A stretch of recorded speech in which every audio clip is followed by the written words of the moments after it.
Ohio, vous êtes bien sur Generic Kids et il est l'heure pour nous de parler manga et animation japonaise avec Anime News en partenariat avec Manganime.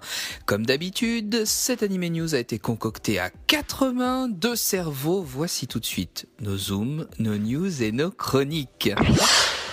News Japon avec un 3e film live adapté du manga de Chihara Fuyu, publié en France par Pika Éditions.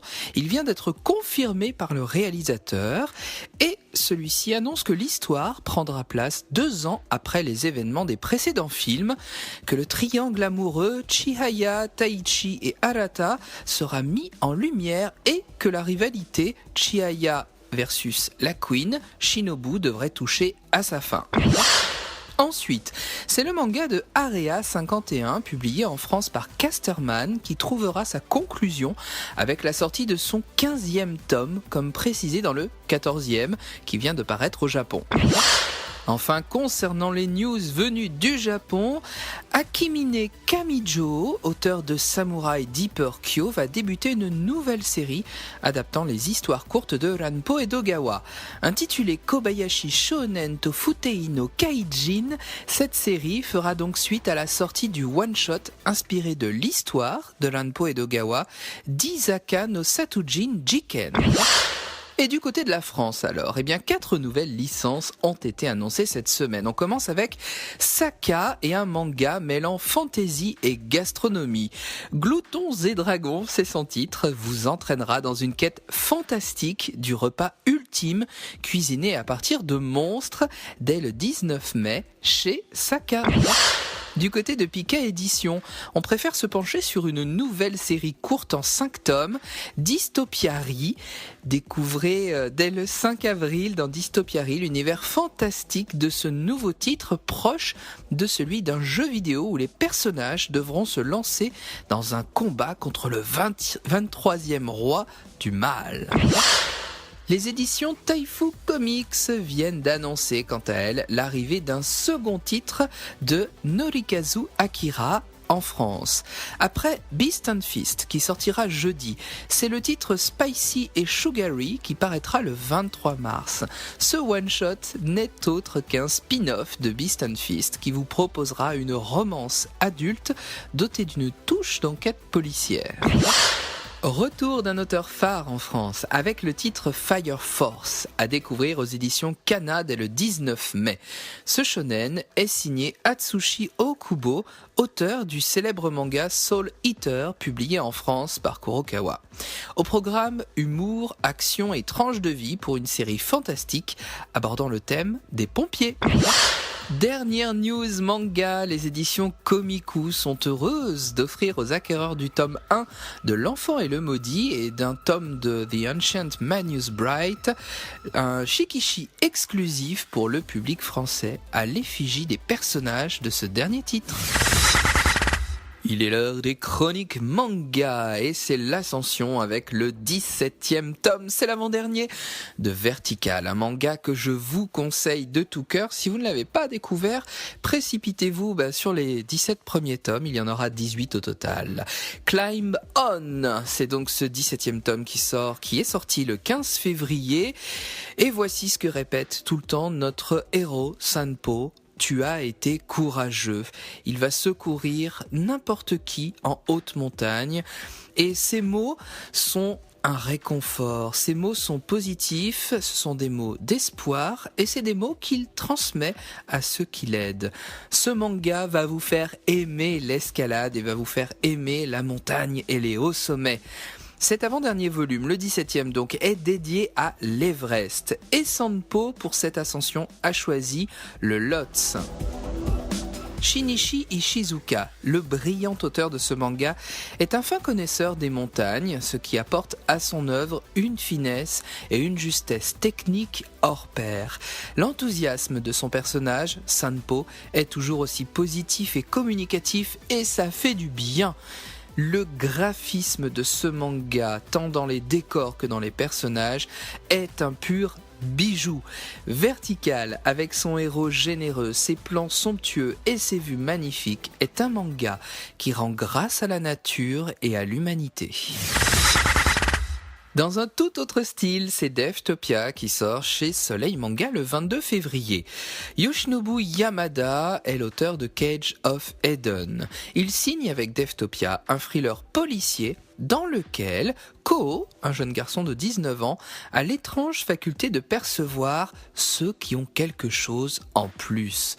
En fait, on a sauvé ses yeux depuis un accident de voiture, il s'est fait renverser, et c'est depuis lors qu'il a ce pouvoir. Il va seconder la police, ou plutôt des policières, dans leurs enquêtes. Devtopia ne brille pas par son graphisme et son originalité, c'est un titre très trash et sanguinolent. Les filles sont tout de même ultra sexy. Ce manga ravira les amoureux du style. Ça sort chez Soleil le 22 février, en même temps que le 21e et dernier tome de Cage of Eden d'ailleurs.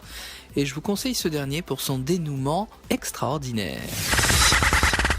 Cette semaine, il y a peu de news du côté Japanimation, à l'exception d'une flopée d'une grande vague de sorties vidéo, DVD et Blu-ray chez Kazé. Avec les coffrets intégraux DVD et Blu-ray en VOSTFR et VF, vous pourrez bientôt retrouver la seconde saison de Food Wars, ça c'est une première chose. Vous aurez également le plaisir de vous procurer en DVD et Blu-ray des coffrets intégraux VOSTFR uniquement pour la série Poco's Undone World. Troisième chose, Rainbow Days sortira quant à lui en DVD et en VOSTFR seulement. Pour l'animé Days, une sortie en DVD et Blu-ray en VOSTFR est prévue. Et enfin, c'est le très beau film June, La Voix du Cœur, qui vient d'être confirmé pour un format DVD, Blu-ray et en version collector VOSTFR et VF. Tout ça, c'est chez Kazé. Et pour terminer avec ces news Japanimation, vous pouvez dès à présent retrouver le film d'animation Ao Oni The Animation sur la plateforme Crunchyroll en VOSTFR. Ce film se veut plus sanglant que la série télé qui est déjà disponible sur la plateforme de Simulcast. Tout ça donc, c'est sur Crunchyroll.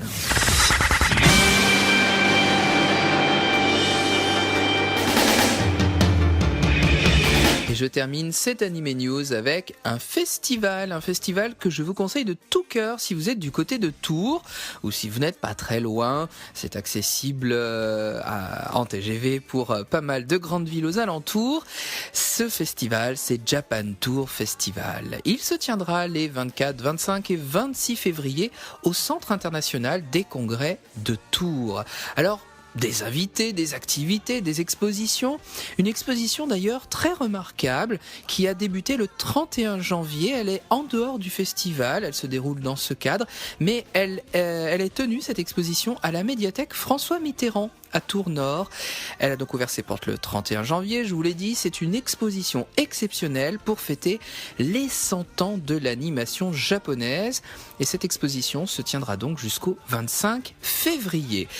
Dans cette expo, vous pourrez admirer une soixantaine de cellulos et dessins de production, des cellos dont le plus vieux, je crois, date de 1973 pour l'expo, et ça va jusqu'à 2003. Bah oui, depuis l'ordinateur a remplacé le cello. Mais vous aurez aussi énormément d'explications sur l'animation japonaise et sur des héros que vous connaissez très certainement. Alors, revenons au festival en lui-même. Parmi les invités, des dessinateurs japonais, des mecha designers, Shoji Kawamori et Shinji Ramaki, s'il vous plaît. Ils seront sur place, ainsi que le réalisateur Bernard Derriès, à qui on doit entre autres Les Cités d'Or ou Ulysse 31. D'autres artistes sont présents sur le festival, des artistes français entre autres. Et puis vous pourrez à Japan Tour Festival admirer une expo sur Oban Star Racer, une très belle coproduction très réussie entre la France et le Japon. Et puis, un événement qui nous tient particulièrement à cœur ici à Générique Kids, c'est le concert Générique TV Party qui rempile pour la seconde fois à la Japan Tour, au Japan Tour Festival avec Dominique Poulain, pour Candy, Jean-Marc Anthony Cabella pour les Pokémon, Peter Lorre pour la première fois sur scène avec les Tortues Ninja et Denver, le dernier dinosaure, et Jean-Paul Césari avec son exceptionnel Nicky Larson. Sachez que pour clore ce spectacle, David Collin sera sur scène. David Collin qui a réorchestré, réinterprété les très belles musiques d'Ulysse 31. Rendez-vous donc pour ce concert exceptionnel en partenariat avec Generic Kids à la Japan Tour Festival, et puis rendez-vous pour tous ceux qui seront dans le coin à ce superbe festival les 24, 25 et 26 février au Centre international des congrès de Tours. Ce 299e Anime News touche à présent à sa fin. Je vous remercie de nous avoir suivis. N'hésitez pas à liker nos pages Facebook et à suivre mon compte Twitter Alex Animé Manga. Le replay vidéo est en ligne chaque semaine pour les retardataires sur le site internet de Generic Kids et celui de Manganim, notre partenaire. Un grand merci à Alexandre Louchet et à Manganim donc pour m'aider à préparer chaque semaine ces Anime News. Il est aussi en ligne sur ma page YouTube. Le deuxième rendez-vous animation japonaise de la semaine sur Generic Kids, c'est Anime Story. C'est tous les mercredis soirs à 21h et je vous parle d'une série que vous avez aimée. Prenez soin de vous, je vous donne rendez-vous dans 7 jours pour le prochain Anime News. Portez-vous bien, salut.